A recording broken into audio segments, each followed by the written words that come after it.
Hi, January 27th. My whole life, since I was a little girl, I thought of it as my birthday. This is my birthday, January 27th. I celebrate it every single year. In fact, today I got all kinds of emails. Some of my friends don't even know that I have a regular birthday because this is what counts. Never did I imagine that I would celebrate this year with such a fabulous audience, so many people, such important people. And it's an honor. It's an honor to be there. It's an honor to address you. And I want to thank you to listen to me because I represent the children. There are very few of us are left. From my town, 4 children survived. So I'm here to talk about those who aren't here. And I'm very honored to speak to this kind of audience that has come from all over the world to mourn, remember, and honor the memory of our people who were so brutally murdered by the Nazis. However, we are also here to proclaim and to pledge that we will never, ever allow history to repeat itself. I would like to share some of my memories because I know that there are many survivors here who are struggling with their own. I was just 6.5 years old when I was liberated from Auschwitz. But my memories are very vivid, thanks to my mother, who constantly validated the events to me as they were happening. When she was with me, she never, ever covered anything up.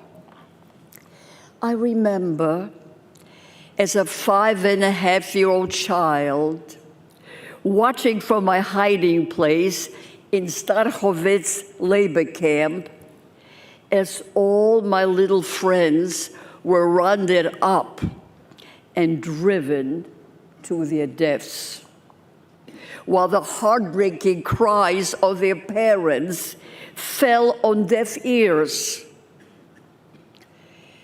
After all the children were gone and the courtyard was empty, I thought to myself, am I the only Jewish child left in the world?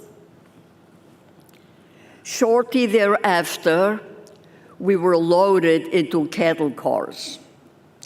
The men and women were separated. This was the very first time I ever saw my father cry.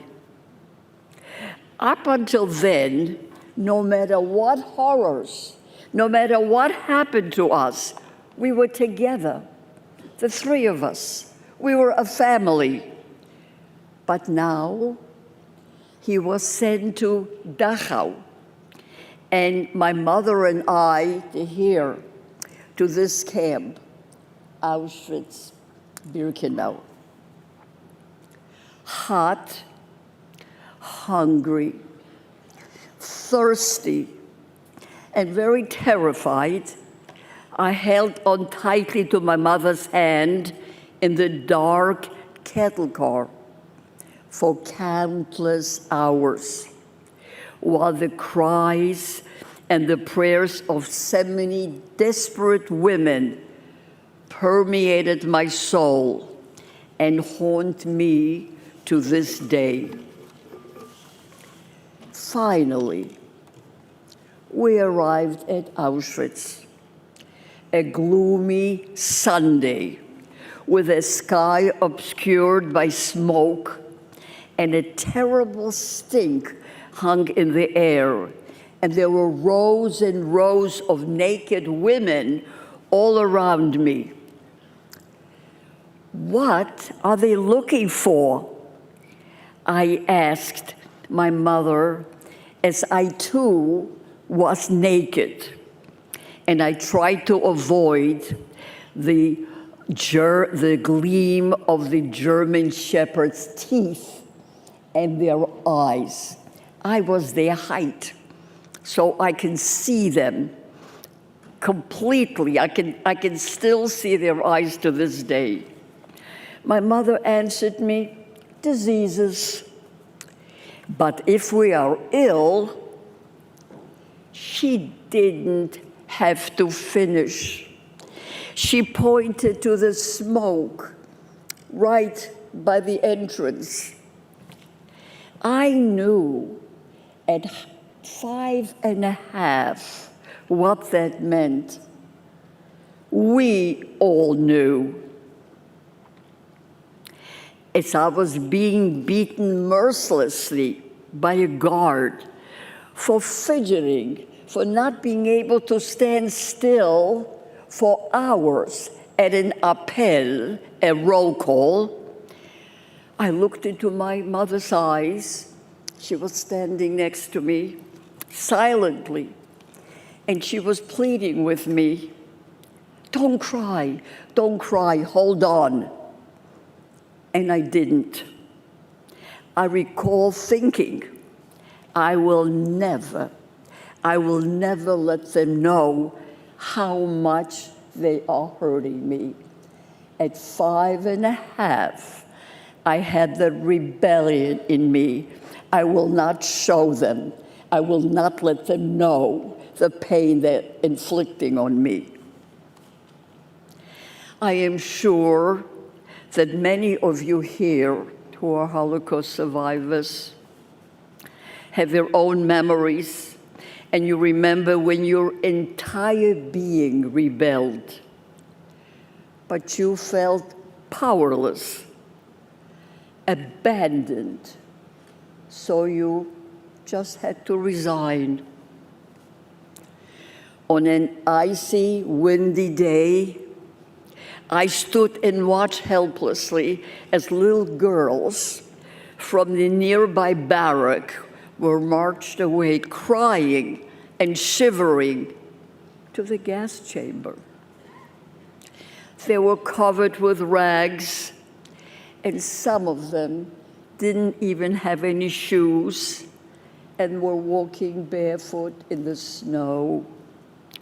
They were very young, as I was, 6 or 7, but starvation shrunk their bodies, and they appeared even younger. They too became ashes.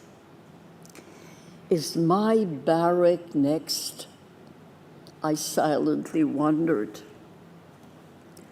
I thought that we all have to die, that it was normal. If you're a Jewish child, you have to die. I wasn't even sure what Jewish was, because I never saw any celebrations. But death, child, Jewish, seemed a normal thought. I knew nothing about partisans saving Jews from ghettos and camps. I knew nothing about the 1944 Warsaw Uprising, nor of the Allies and the D-Day, nor of the invasion of Normandy. At that time, We were victims in a moral vacuum. But today, however, we have an obligation, not only to remember, which is very, very important, but also to warn and to teach that hatred only begets more hatred, killing more killing. Instead, our revenge has been to build a strong Jewish country and raise our families in peace. Many of you here, I saw, have your wonderful families with you, just as I do. 80 years after liberation, the world is again in crisis. Our Jewish Christian values have been overshadowed worldwide by prejudice, fear, suspicion, and extremism. And the rampant anti-Semitism that is spreading among the nations is shocking. It's shocking to all of us, to our children and our grandchildren. Israel, the only democracy in the Middle East, is fighting for its very existence and its way of life. We mourn not only the fallen soldiers and the hostages, but also the turbulence and mistrust in our society. We pray for strength, resilience, and of course, hope, which has to be part of our daily life. We all of us, must reawaken our collective conscience to transform this violence, anger, hatred, and malignancy that has so powerfully gripped our society into a humane and just world before these terrible, terrible negative forces will destroy us all. It is an enormous task, but our Jewish sages teach us the time is short, the task is great. We may not be able to complete it, but we have an obligation to start. Thank you.